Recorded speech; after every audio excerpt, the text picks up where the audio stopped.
ole tun tuma chuanin USA ramakal theina dan dik thlapa kal thei dan kal theina a khita permanent om theina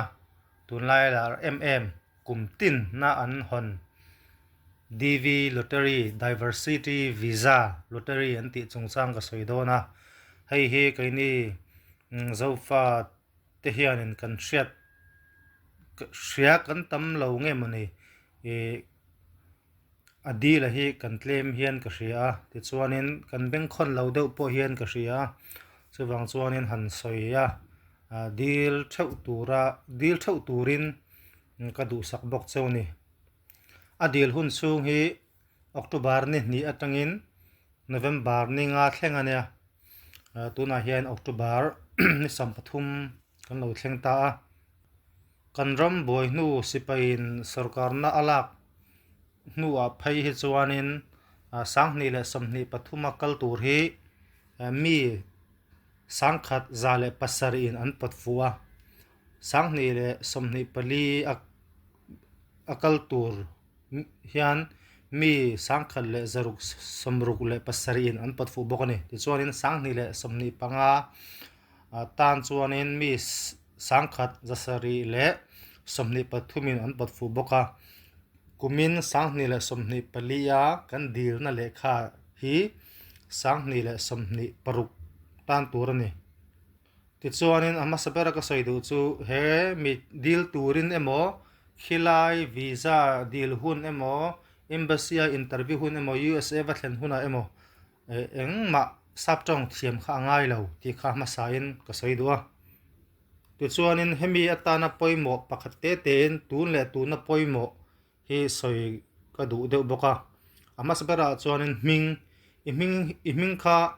imat pungtin NRC emo i passport nei to ini chuanin passport a iming emo ang chia fill up turni ti chuanin mi pa nge ini hmeichhia pathumna chuan ipian ni thlale kum palina chuan ipian na township ipian na miu ne ipian na miu entirnarin tuingo ini chuanin tuingo chu kali miu ne ani wangin kali miu ti mai turani ti chuanin ipian na ram chu Myanmar ania Myanmar ti top Burma ti khani ti chuan parukna chuan ipian na ram hian DV lottery adil them ti chuan kan ram hian adil theini ti chuan pasari na hianin thalak chungchang ani ta thalak hi chu nakina karan thil fia leng apoimo ema wangin pariatna chuan address ania ram chung keimani kan ram chunga i omna i chenna i khwa khami address kha kim chang takin tuna kharin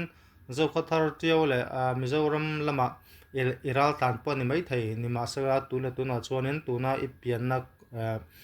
kolram ma in khwa in address kha kim chang taka zia turni ti chuanin entirnanin zirna wang emo na wang emo engemaw wangin ramdanga i oma i dilain Singapore Macau China Malaysia engram po lo ni rose ne thil poimo wangin i oma kum lekhazir turin emo na thokin emo ilo omta ni chu i omna ram kha apoimo le ta ti chuanin phone number angaya ramdanga om ini chuanin i phone number i fill up huna khanin an i omna ram code number antinan kan rama chuanin +95 anita i omna ram code number kha kimsang takin i phone man mek i man line number kha apoimo don bokoni ti chuanin email hi ina nge ngaya achan chu khilamatangin thil thul information anan shil du te omani chuanin chemical tlang email kal tlanga in shil turani wangin email apoimo hleni ti chuanin zirna i thlenchin hei hi soithui athen chuanin high school pass emo polsom pass emo ni nge ngai an tia khangkha rilwa da lo tur deal na lekha hi engma cheng khatma sen ngai lawa ma ni na deal thai ka deal phot mai tur ni kan lo pat phone ni chuanin a hnu thil kha chu a hnu in hril mai ro se tuna chuanin engma rilwa da ngai lo deal tap mai tur ni ti chuanin som pathum na hian nupui pasal nei lo ania single ani chuanin nei lo ini chuanin in nei lo anga in zia lu khania in nei ni chuanin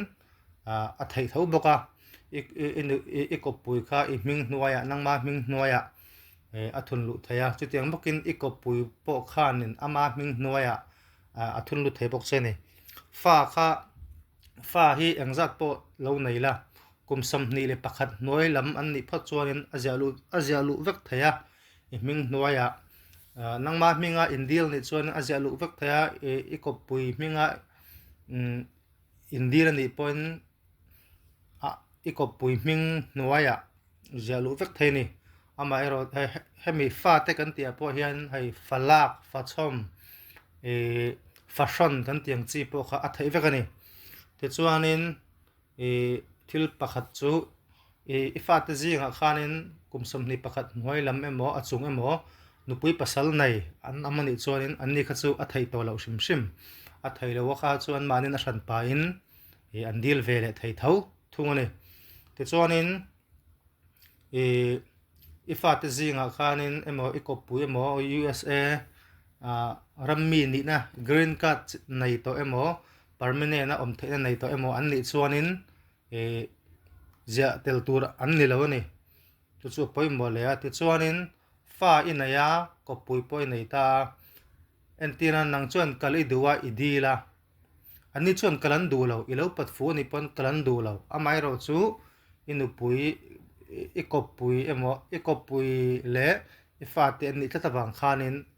adil na chuanin an zawaya i zia lu vek khangai i lo pat fuwa thil dang ti le tur huna khanin an ni kha chu tel lo ani mai ti chuanin adil hemi link karan tarlan na hianin adil thaya engkim a thil ti dan tur zong zong po kha tarlan vekani an ziak veka mani in ati the ni ti chuanin thalak chungsang hi apoimo khomaya in chini bial turania ti chuanin korpa ngai takhak turania uniform te school uniform te company uniform tiang chi uniform shim kha hak lo turania korpa ngai tak hak mai kha to ka ti chuanin thalak kha omchin thalak kan tiang mai passport size ang chi kha ni ta ni ti chuanin a background color kha a var ani turania chan i thalak shim kha color turni black and white kha an pom lo ti chuanin tarmit beng be le thi ti ang rang kha tel lo sham tur ani bokani ti chuanin thalak hian ri zong te na ya size anaya heta han karan tar lang vakanga hemi ang chia hian a thei ni entina nin nangma phone pon ila mai thai i phone pon in la in selfie ni lovin midang in lak tir thaya khatatang po khanin khilamina an request angin asem thayani tit amai ro chu hemi edit kan ti color effect tam deuh ti ang chi kha chu pom ani lo ni thalak pa ngai tak kha ani tur ani hei hi kumtin patfu an oma an tama tun sarkarna kanram sipaina sarkarna han lak nu a phei chuanin ko an ko tam zual ni hian alanga kumthum chung hianin chuwang chuanin hei hi han omhuna hian handil thawila apat fu mol te pawh kan lo awm mahna tih bai saya he video siam hi kania amai ro chu i awmna hmun le hun ten azir lo ania i online theilowa i dil theilowa thalak vel arem chang theilo ni chuanin heta tang hianin kapui thei chawa amai ro chu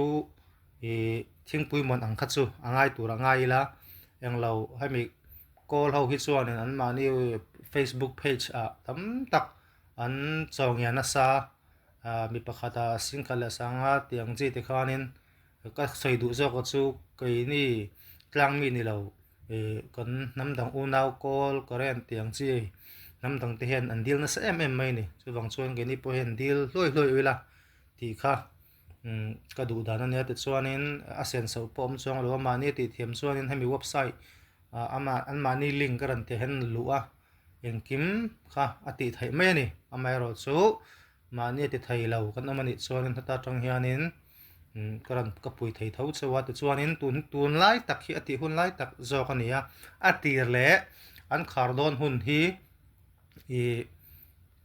diran tama wang hian kha mi website kha mi link arit thina ati hlai thei lo ni tuna po hianin hai zan lama hian ol sambika midang mitam tak muthil chung hian ti ol sambika ni chuwang chuan tun lai te october thlai hol vel hi ati hun lai tak ni in ka hria man mo lu tuk po ngai chong lova amai ro chu deal thawila kan lo potfu ani chuanin athadon em awangin he video hi kan siam ani kolome